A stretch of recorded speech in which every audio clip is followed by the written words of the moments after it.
Folks, we got to do a little cold open because we encountered something incredibly powerful. Joe sent me this shit the other night, and I just had to like sit down for a while with my mouth open, going like, damn, wow, over and over.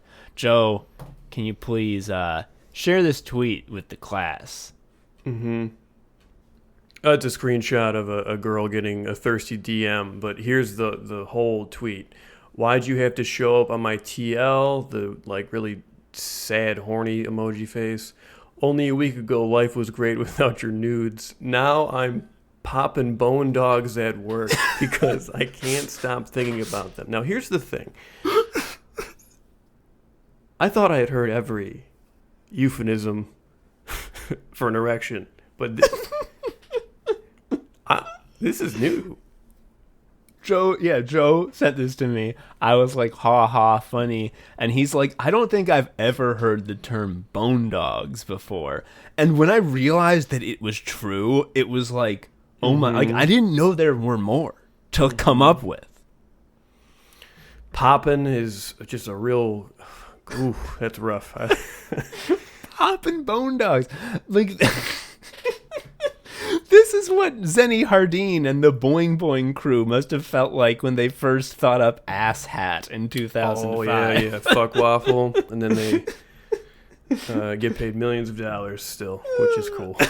Yeah, every time they would write, like, cunt nugget, they would just get a $2,000 check. It was like how back in the day, you could just, like, write in the Atlantic about, like, how you got drunk during a one wild summer, and they'd pay you, like, $10,000. Ugh.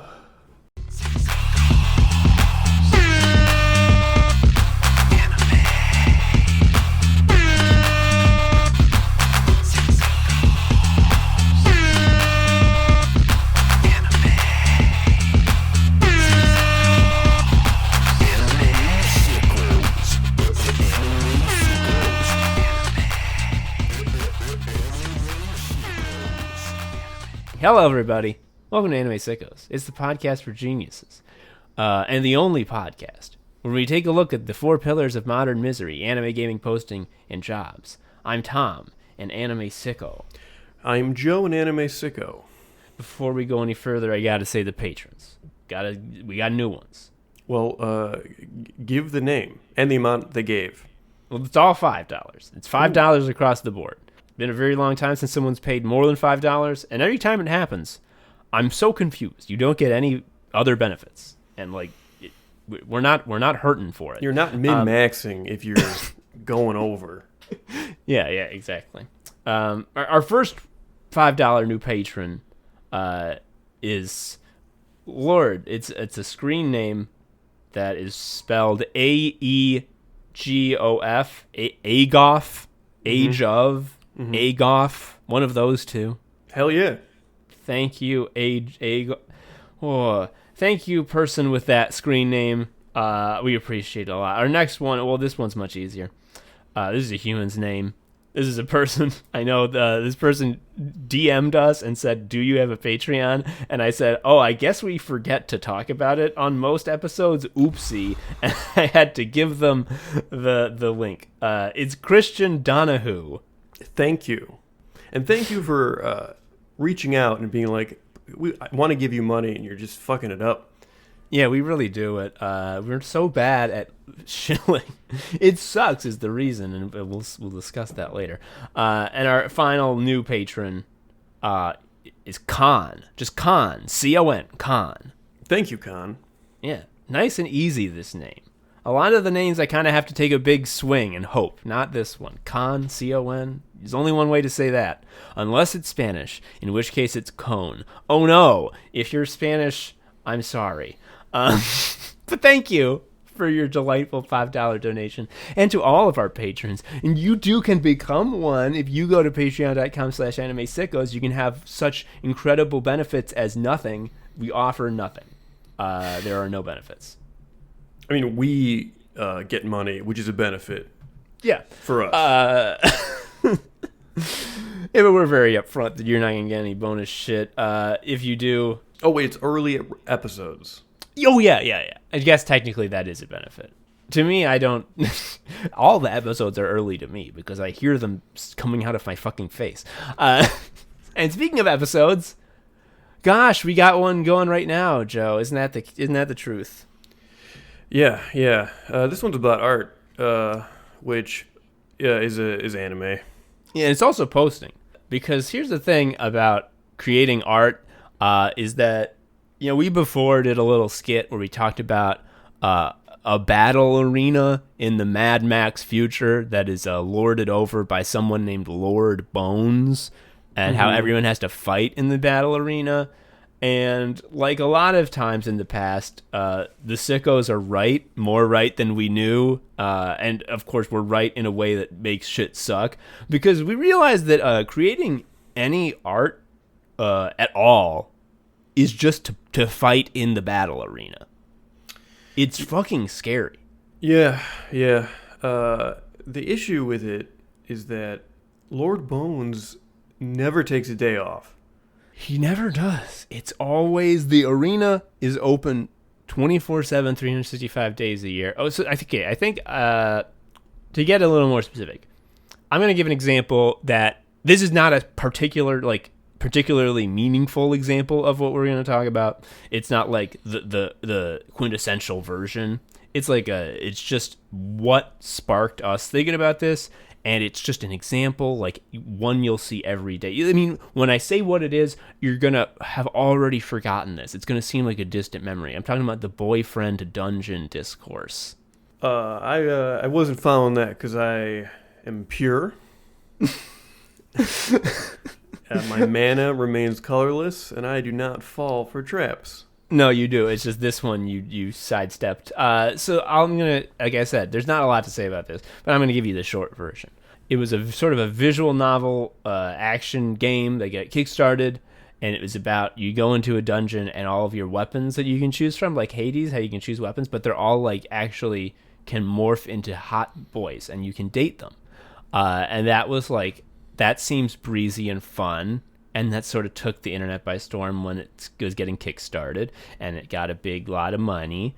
And then it came out, and it turns out that like one part of the main plot is that like one of the weapons is like a creepy stalker, and is like a mean, like bad guy who doesn't respect you or your boundaries. And a lot of people were like, "Damn, I don't like that. I didn't think that was going to happen."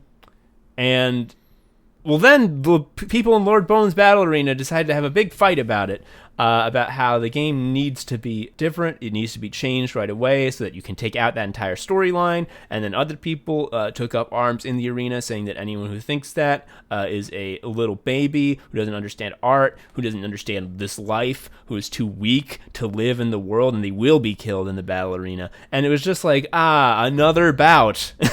Yeah, and also this feels like a weirdly rehashed discourse about trigger warnings again, a thing we've seen forever. Yeah, and like we follow a lot of RPG Twitter people because of our other podcast, Shuffle Quest, which is technically an RPG podcast, but not really. It's a comedy podcast. The RPG community rejected it thoroughly and with a full-throated no. Which, like, to fair, okay, but the result is we still follow a lot of RPG people, and I don't follow the drama that close, but basically every single day, as far as I can tell, like, someone committed murder. I'm always very confused because the main thing I notice is that no one's having a good time.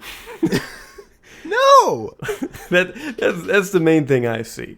Everyone's so mad. There's some shit with Kickstarter and I think an Avatar The Last Airbender RPG where everyone is like writing like 50 tweet threads where like the tone is like those Seth Abramson Trump posts that he used to do where he did those long threads, and it sounded like so apocalyptic, like if you don't listen to this and things don't change, like everything's gonna be ruined. And I'm like, this is about a PDF for a game that like I mean, I like RPGs, but let's be real. Like, no one's going to play. It's so hard to schedule. Yeah, and the digital life we live in doesn't make it easier because everything's that. It's more screens. Who cares? Yeah. So this is it's easy to point at other people making media and go look at them, they're all freaking out. But the you hit upon it, Joe, that it's all just this. We're in the arena too, and so is everyone who makes art, because if you are making something and the point that you're trying to make with making it is to share it with people, because it's very valid to make art that never gets shown, and it's just for the therapeutic benefit for you for creating it. Yeah, that list of names you keep that you don't show anyone. Exactly, that list of names that you've written in your blood in your special book, that's for you. But if you are trying to share your art, you gotta post, you gotta log on. It is not an option not to. I don't see how else you can start without just getting out there and having to use it. If you can make it work without ever having to do some sort of online, I don't even want to call it promotion, like peddling. Like you're just like swinging your nuts on the corner. Just like you start with nothing. It's you go to the pits underneath the battle arena, and you say, I want a bout, and Yeah, everyone up there is having a great time, and I need a piece of that. yeah, and so you finally get a bout, and then like you go up into the battle arena, and they give you like a little stick, and they're like, this is your weapon. And I'm like, this is my weapon? They're like, yeah, that's your weapon. And you go out, and then like your opponent is like a tiger that it represents the McElroy podcasts, and everyone is like, well, that one's gonna win, and it kills you, and you don't get any clout. No one looks at your thing, and you're just like, damn, that sucked. Well, time to go back to the arena, because like you gotta post.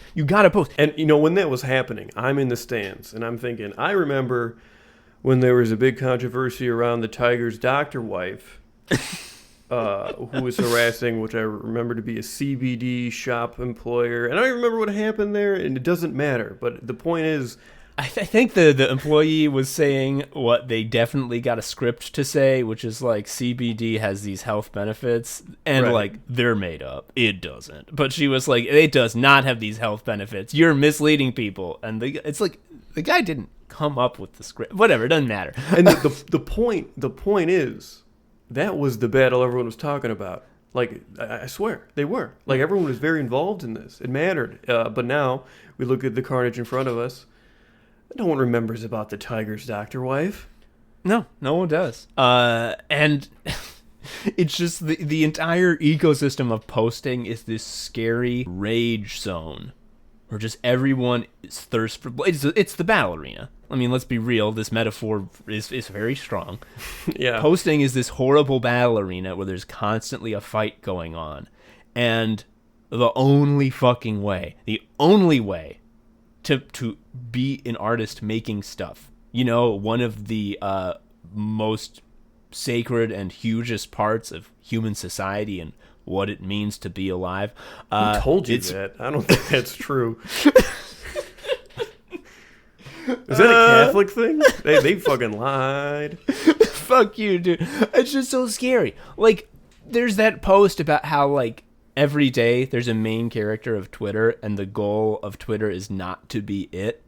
That's, like, the real scariest thing about being, you know, an artist and making content is, the best case scenario is the scariest thing that I can imagine. Like, if we were to win, like, if somehow Sickos, like, caught on in a big way, and, like, we started getting, like, 10,000 downloads per episode to 100,000. Like, Spotify fucks up, and, like, our episode gets routed to a more popular podcast page, and, like, the metrics just get weird. Yeah, if it's, like, Scream Rage since COVID denial hour, and, like, they can't find a new podcast episode for it. It's just dead air because he's died. Like, been dead for a while, and it's still crushing us. Yeah, like, if that happened, like, that would be a night. Like, that would make both of our lives, like, unlivable. And that's what we are trying to do. And the reason is, if you have to use the internet to get your word out there, you post, you're in the dump. Like, you live in the garbage. Yeah. Like, the only place that anyone could ever know about you or what you do is posting is on the posting world. And yeah, it's the dump. It's the lowest you can be. And there are freaks surrounding you 24/7. Like you have no, like there's no, like we joked in the cold open, like Atlantic used to pay you to write a little short story. Like there used to be like a stage, and like they broke the stage down, and now you just live in the dump. They ate the stage, Tom. They ate the stage, and so like if someone hears what you say and doesn't like it, and they want to hit you, it used to be that like they'd have to throw something at you like from off the stage, and like you could get out of the way. Like they're right next to you now. Now they just bite down. Yeah, yes. If they want to just like take a bite of your meat, they can, and they do it all the time. Like I gotta tell you, we're not even like that big. Like we're doing fine, but like no one's mistaking us for celebrities. But like I gotta say that like when I on the Comedy Still Sucks Now, when I started to say that I didn't really feel much after watching the Bo Burnham lockdown special, I had like a couple of pangs of real fear, and I considered deleting it from the episode. Not because I felt that I said anything wrong or cruel. It was just like, if someone gets mad at me, like it would take them no time to ruin my week. It would zero effort. Yeah, when you posted that, I just like saw the sniper dot on your forehead, and I was like, all right, people are feeling about this.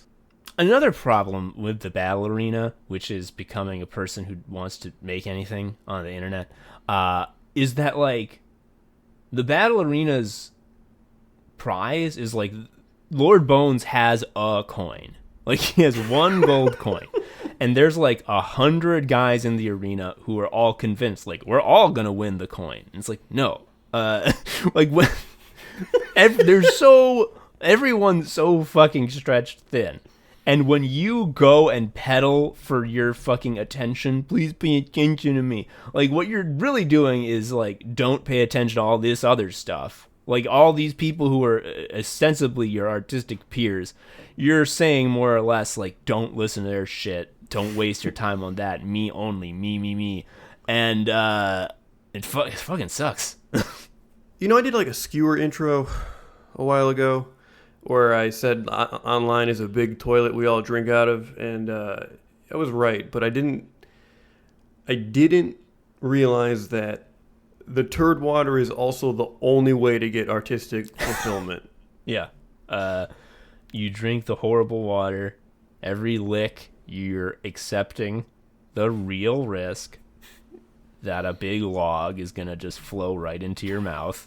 But, like, I don't know. But if you don't do it, like, you start shaking.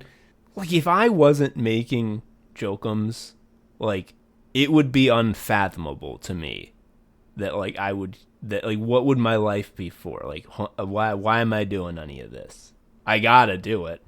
But, unfortunately, I gotta go into the arena. And go into the arena, again, knowing that I'm gonna lose. Like, cause the worst fucking thing is that, like, we see the things that get big. We see the bouts that are high on the card. It's the boyfriend dungeon thing where everyone's going nuts over, like, this is toxic, or these pussies, these wimps don't understand life and they don't deserve art because they're too stupid for it. And, like, that's the high card match.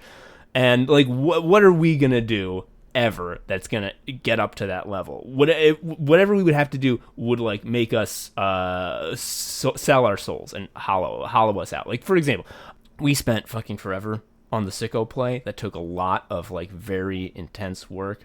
We were really putting a lot of ourselves as writers and performers into it, and its reception has been above average for a Sickos episode, which is, like, pretty good. Not complaining. But I remember our friend of the show and big homie, Sarah McHenry, usually write about things. She was like, oh man, when this play comes out, because we had been talking to her about it, we showed her a little sneak peek. She's like, when this comes out, you guys are really going to break big. And I was like, are you out of your fucking mind? Like, no, we won't. Like, this will be, no. Like, this will get like 1.5 times the downloads of a normal episode. And it did. Everything about podcasting has taught me in very explicit terms, if something is a narrative, oh no. Oh no. No. Yeah. Like, we're coming to the battle arena with, like, a big pot of stew that we lovingly simmered for, like, a day and a half. It has a lot of spices that came from our garden. And then there's, like, a screaming man who's on fire who's throwing fentanyl at the fucking crowd. And, like, well, that's the one that people are gonna pay attention to. Yeah. Also, if you're kind of confused because like there's cooking now, you have to understand about the battle arena. Everything competes at all times. Yes. It's not just physical violence. Any kind of competition happens in the battle arena, and people howl for blood no matter what. Yeah. Sometimes they line up in fun ways, but yeah. You just gotta touch the stove. You gotta do it. Oh, fuck. And Joe. I have a real life example of how the battle arena can turn even your closest friends into your enemies. The people you thought you could trust, they turn on you for wrong think in an instant, and suddenly you're torn apart on the rack. Yeah, I was actually not with you on sort of the concept of this, that like the world can turn on you this quickly until this happened. Yeah, because Joe, you posted on August 16th, 2021, life update, becoming a caffeinated tonic water in the morning guy. Yeah. And I guess that you thought that sparkling water and tonic water were the same thing, but Yeah. I didn't know that at the time. I thought you literally were drinking tonic water in the morning, and like I was like on the phone with a contract killer by the time I realized that you meant sparkling water. First of all, the fact that you didn't see the mix-up is a dagger in my heart. But anyway, you also, everyone was like, "This is fucked up." There's a bit of a pile-on. You kind of led the blood charge. I think one person was like, "I thought the same thing." But I just need you to understand, like, when you betrayed me like that, I was well within my rights to spend the rest of my life sending you pictures of different types of hollow point ammo, but I didn't because I'm a bigger man. Like you could have blocked my number and I would keep buying burner phones to keep doing it. But I decided the cycle of pain ends with me, and I just accepted that you're gonna do that to me. I could have thrown away my phone and you would just put the bullets in my mailbox with my name carved in them. Eventually they would become coated with blood in case I started ignoring them, because the stains would be impossible to ignore. Yeah. No, I mean, you're right. It's the battle arena. It's the battle arena. And I gotta be clear. I want to be clear, because it's possible to misread what we're saying as complaining about cancel culture. Because that's a fake thing. No one's been canceled. No one who's been the focal point of a big high card match in the battle arena has ever been canceled. It's possible to get canceled. It's possible to get fucking shredded and torn to bits in the arena, but you're not canceled. It's just that, like, I think here's something. Here's a way to do it. We said that posting is the dump. Yeah. So like, if you're making any content, you're online. You're in the posting dump, you're in the toilet, and all of the toilet people can swim over to you very easily and like pelt you with doo-doo. It's easy, and it just happens all the time, as we see, just daily. However, if you ever ascend to godhood, which is to say, become rich, and therefore as a god, humans are no longer able to change your circumstances, you transcend it completely. Because you don't have to fight in the arena anymore. You can just have your angels, which is to say, advertising that like reaches anyone, just do your shit for you. Or like an army of people who do fan cams of you. Exactly, Stan Jungkook. Yes, you just get it for free when you're rich, and like those people are the people who care. Like Barry Weiss is and her ilk are the people who carry the cancel culture torch higher than anybody, and they like they're gods. Like it's absurd that they would ever say shit like that they would ever fucking promote this fake thing that has never occurred because like they're angels, they're gods. Barry Weiss is so rich. She makes what I think $800,000 a month on Substack, whatever. That doesn't matter. What I gotta say is, when you make cancel culture your like harping point, you really made a perpetual motion machine. Because if anyone says like it's they disagree, well, bitch, guess what? I just got more proof. Yeah. I mean, and part of it is just, like, not even getting canceled. Like, if you're, like, a normal person and people decide that, like, you're in the high card fight in the arena today, it's just, like, I don't know, dude. Like, Okay, if we can use internet parlance, getting milkshake ducked is a vector in the arena. That's when someone gets pulled up from the pit for a moment and everyone's like, wow, look at him go. And then he does something to get thrown back into the pit immediately. I mean, that's bad, but like milkshake duck, I think might be a little strong of a term because I think the original milkshake duck term implies that the thing that the duck did to fall out of favor was like legitimately bad. Roll that back. I don't like this anymore.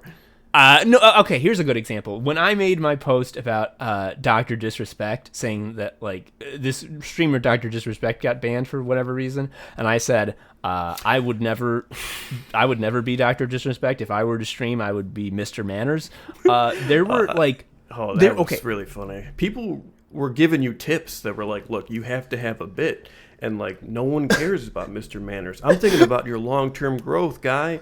Well, okay, there were those people, but there was a lot of people who were just, like, really fucking mad at me and, like, were calling me names and, like, yelling at me. And I gotta say that, like, it was...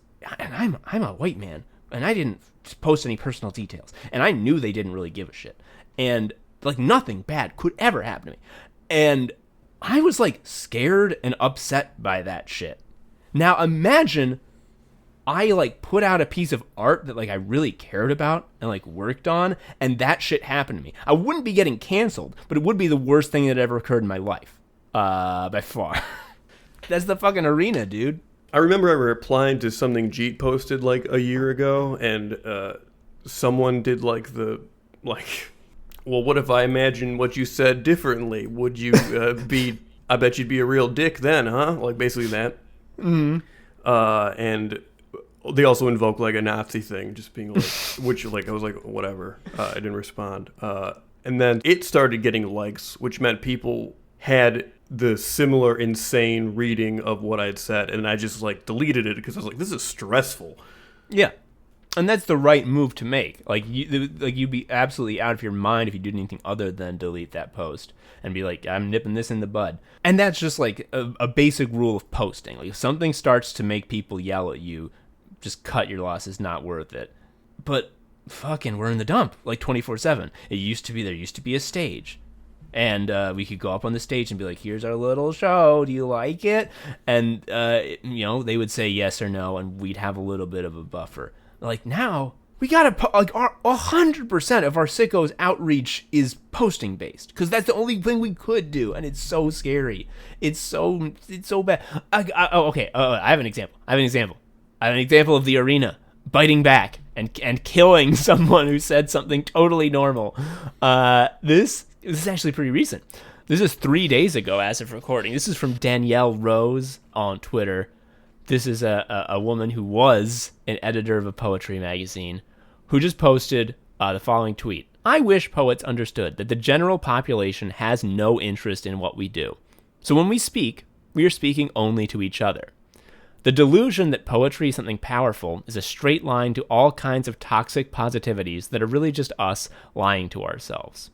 And then she got her head cut off. Yeah, she got her head cut off. A million of her peers said, I hate this bitch now. She got fired from her job at the editor of the poetry magazine, and someone was like replying to it saying like, I'm against cancel culture and silencing voices, but I do agree that we need to have someone who believes in the power of poetry in this position. And it's like what she's saying is irrefutably true. She's basically saying like, hey, if you're going into the battle arena, poetry is a very bad weapon to equip. It has shitty stats, and you will lose. And everyone's like, you bitch. He quit poetry. Poetry is the net with no trident. It's just not gonna work. You don't even have a net gun. And like... And what she said was actually very reasonable. She was just like accepting, like, look, demand for poetry in terms of like publishing is probably not big. Like, there's not the breakout year, you know, that we're waiting for. And I also think of the way like short stories are published. Like, that is a truly insane medium. When you like writing them makes no sense because only people who consume them are other people that write them generally, or like people who wish they did write, like literary types. And like the only short story to break big in the last decade is Cat Person, which I guarantee made the author's life a fucking living hell, because it's all about it basically invites bad faith readers to attack the author as a shallow, cruel woman who doesn't respect men because she was mean to one in the story. And then, like, there was a fucking big ol' article recently about how, like, I've discovered through sleuthing who the real Cat Person was, and they died. They died, didn't you know? And so isn't it cruel that they wrote this unflattering story about someone who now can't even defend them? And it's just like, oh my God, like, I will never, I don't want that to happen to me. Like, writing short stories is like doing a Doom level in real life. Like, what? I hate that. Do not make the demons come at me. Hey, I'm doing a little insert here because we talk about short stories being a scary thing that's like doing a Doom level in real life. And you may be thinking to yourself, oh shit, are they going to talk about I Sexually Identify as an Attack Helicopter by Isabel Fall, a story by a trans writer that got fucking booked in the battle arena and caused her life to become extremely ruined in a very horrific way? No, because that's not our lane. We don't have the expertise to talk about that. Just know that it's an example, and we know about it. We just didn't want to get into it because we're not the people to say that. Anyway, back. Yeah, I mean, the battle arena is so pervasive that, like, even good faith criticism, just really reasonable things can get marked for fight very easily. Just like you get a big old target on your head for real run-of-the-mill shit. Yeah, to bring it back to the original spark of this all, the boyfriend dungeon shit, like, there is something to be said for, shit, I thought this boyfriend game was going to be a breezy, sort of like funny romance game, but it's actually kind of heavy. That could have been clearer. Like, me personally, I didn't really follow it that closely. I'm just someone who sees the briefest glimpses of its marketing, and what I read from the marketing was like, this is going to be a light and breezy game. So I can see why there would be dissonance if you bought it expecting that and it was something else. And that is an issue that would bug someone. It wouldn't bug me. I'd be like, I just didn't understand what this was, but this is something that I'm also interested in, maybe. I'm not going to actually buy the fucking game. But like, I get the criticism. Like, it's not insane. But it became the discourse. It got booked on the high card in the battle arena, and everyone involved had a very fucking bad time. Even if, and this is another thing, like, even if you're in the arena and like you get called on like pound mates from Yakuza 7 to do a special move, which is to say you just like post dunking someone. Yeah, no, it's a quote tweet. You show up and you quote tweet the enemies.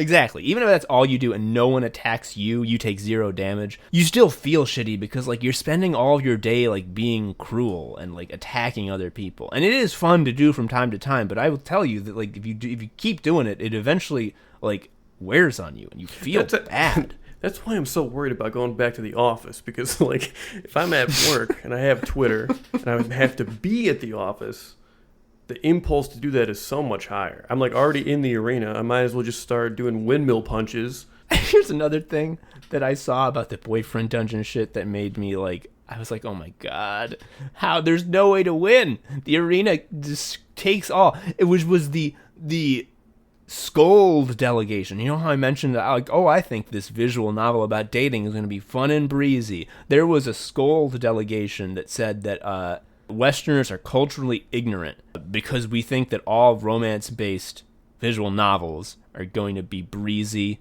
and light. and we don't expect them to have twists or be complex and nuanced. And that's a form of institutional racism in a way. And it's like, I'm like, oh my God, I'm sorry. Like, I haven't played any of these. Like, I'm sorry I don't know about Paul Bufano on the Colgate Comedy Hour. Like, I didn't, like, how was I supposed to know? I don't know a lot. They said Westerners. I'm pinning it on Greek people. Yeah, it was the Greeks who did it. It was their fault. Fuck. And if you think, you're like, well, I don't make art because I got the appropriate amount of affection from my parents, maybe. You might think, like, well, this doesn't affect me. I'm not in the arena because I'm not making art. I'm not producing it. Yeah, I'm never going to get booked in a fight. Like, I don't care. I'm safe. Wrong. Yeah, no. Here's the thing. Even if you never go onto the battle floor in the battle arena, if you're online, you're in the stands, and the entire arena, stands and fucking fighting part, have a horrible atmosphere of blood that just colors everything and makes people go out of their minds. Even if all you do is just watch stuff and chill out, you can very easily get taken in by the fucking battle arena. And I think the best example, Joe, that's going to be Ted Lasso. That's going to be the Apple TV show Ted Lasso. Oh my God. Yeah, so this is a real show, right? This isn't like Young Pope where everyone was faking it? Yeah, no, it's real. I've seen season 1. It's a real show. It is about what if a guy who was kind of a goofball got hired to coach a soccer team in England, a football team as they call it. But guess what, Joe? There's a big mix-up. He's a football coach like normal football, like with helmets. And pussy eating factors heavily into this. It's funny you point that out. I'm going to read this big tweet thread because so here's the thing about Ted Lasso is that Ted Lasso, the main character, is kind of a nice guy and he's like really kind. And at first everyone's annoyed with him, but eventually he wins them over by just being relentlessly positive and kind and empathetic to them. And here's here's my take on Ted Lasso, and here's I think the take that most people should have if they're not in the arena. If you ever break free, this is the opinion you would have. It's a nice show to watch. It's funny and it's very nice and it's good to watch it. Period. But here's what people actually say. Someone was saying Ted Lasso season 2 wasn't as good as season 1. And this person, Carol Blymeyer, did a 1, 2, 3, 4, 5, 6, 7, 8, 9, 10 tweet thread that goes thusly. She emptied the clip and reloaded. She did. Okay, so she says, I think you're not ready to admit that what really bugs you about Ted Lasso is that men go down on women before satisfying their own needs. You hate that women tell men what they want sexually and get it. You feel threatened by confident woman. Bullseye emoji. Fuck. The writing team has created male characters who have respect for women, and I think that's at the core of what really bothers you about the show. That the growling Roy Kent puts Keeley's sexual pleasure ahead of his own. That's foreign to you. The show has women in positions of power and authority throughout.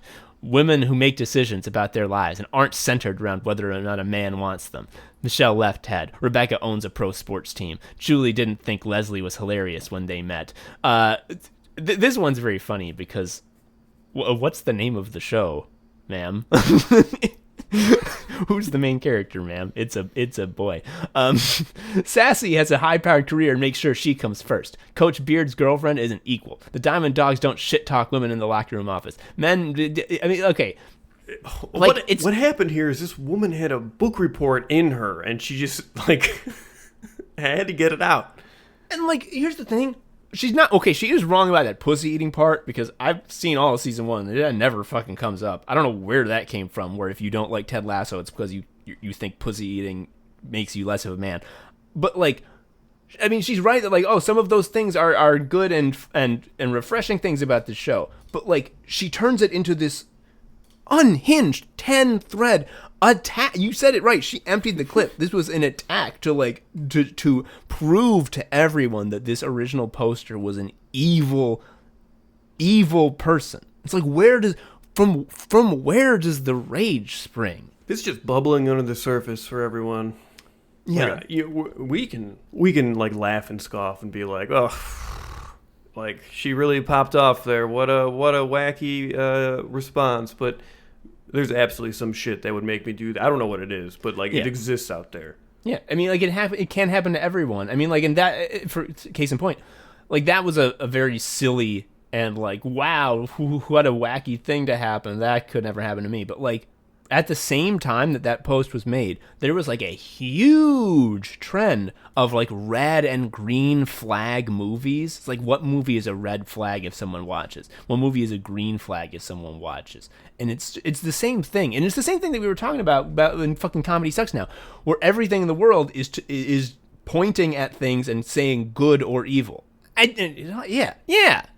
It comes down to that once again. And it's like, for a lot of people, and no shade on them, because this is like the world we live in. This is posting. This is online. And we're brought up in this atmosphere, which trains us to think this way.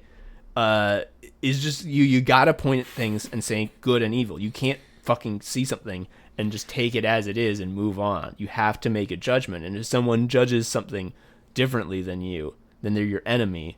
And what, wouldn't you believe it? You're in the arena. So you're in an arena and there's your enemy. Well, what the fuck you think you're gonna do? I say this with tears in my eyes. I just had a horrible realization. It makes this metaphor we've put together even more tragic.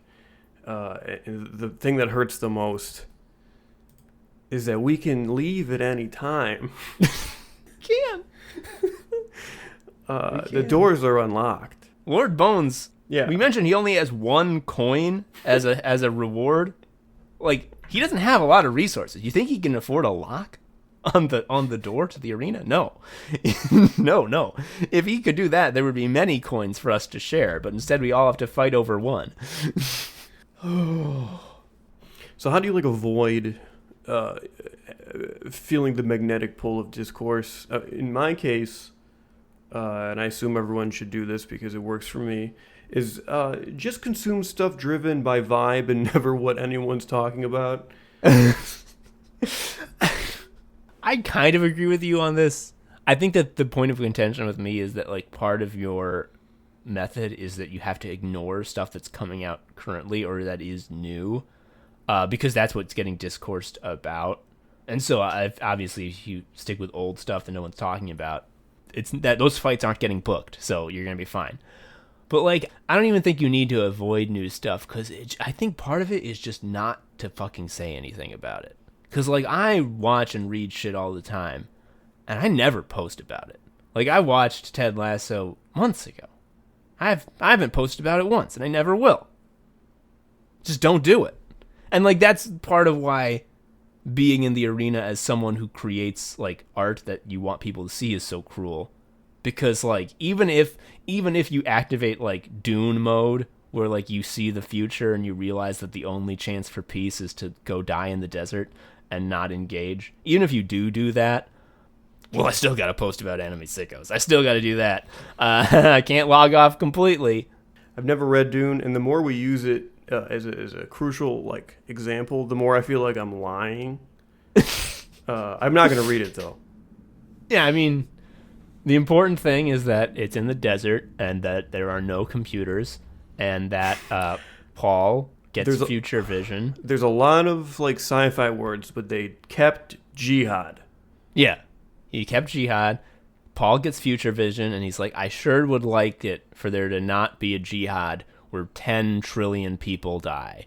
And he looks through innumerable possible futures. Like, what if I do this? What if I do this? What if I do this? And the only future where there isn't a universe-destroying jihad is where he just starts chilling. He goes into the desert and starts chilling and doesn't fucking try anymore. And that's... Fuck. Is that the only way out? It's the War Games thing. The only way to win is not to play, but it has a worm.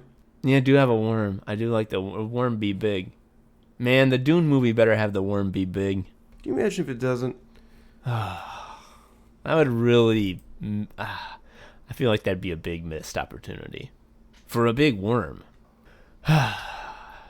Joe, you know what? You know what actually I think might sum this all up? What? So you remember... No. Last episode I was talking about... Fuck you. You remember last episode I was talking about what if you made that detective show where the detectives two guys, and I said that we should call True Detective 2 Detective? So I was thinking about that. Yeah, that's a good idea. Yeah, it was a throwaway joke at the time, but I've been thinking about that, and you know what? What I'm about to say next is like a serious proposal for like an artistic project. 3 Detective. So they could do each a third of the case, or 3 consecutive different cases. Yeah, and or the same case, but each one of the 3 detectives is specializing in a different form of investigation, all of which are crucial. All right, listen, there needs to be a fucking manga about a detective tournament. And yes, and I'm thinking it's like a spy versus spy thing. Yeah, and to be clear, when I say 3 detective, I don't mean 3 detectives working as a group. It's 1 detective who is 3 guys. However you implement the 3 personalities, that's up to you. This is Catholic shit. This is the 3-in-1. Holy oh my God. Yeah. Holy Joe, more guy per guy is more right than we knew. It was in the Bible all along. Oh, fuck. Fuck, that's all the time we have for Enemy Sickos. The Vatican is sending hitmen to kill us because we have gotten too close. Thanks, I've been Tom, an Anime Sicko. I'm Joe, an Anime Sicko. We'll see you next time. Bye-bye. Thank you for listening to Anime Sickos. I've been Tom, a sicko. You can follow me on Twitter at TomHarrison19. Joe is also a sicko. You can follow him on Twitter at ShariaUncle. You can follow Anime Sickos on Twitter at Anime Sickos, or email us at animesickos@gmail.com. Please leave us a review or something. I don't know. Tell a friend. Anyway, until next time, bye.